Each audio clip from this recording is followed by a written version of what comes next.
all like to think that we're good parents, right? But what are some of the things that parents can do that are bad for their children? For example, like giving them juice, sugary juice kind of thing. Mm-hmm.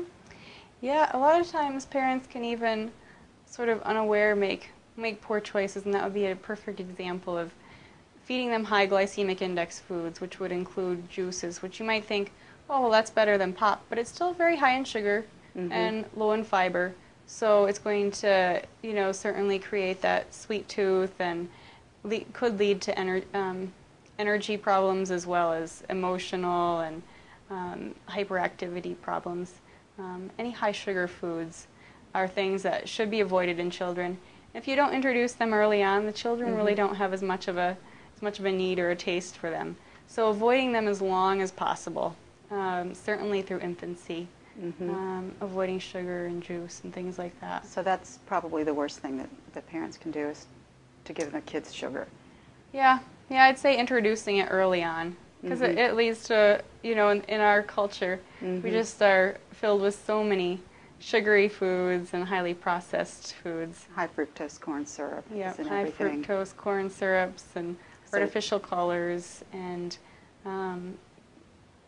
preservatives. Sugary cereals, that kind of thing. Well, they're marketed to children. Yeah. Yeah, so that's where it gets more difficult.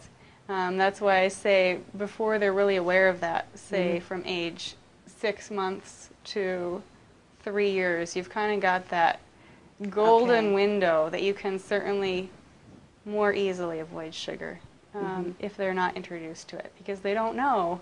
They don't know what those foods are in front of you. And they'll be getting natural sugar from whole fruit, not juice, right? That's right.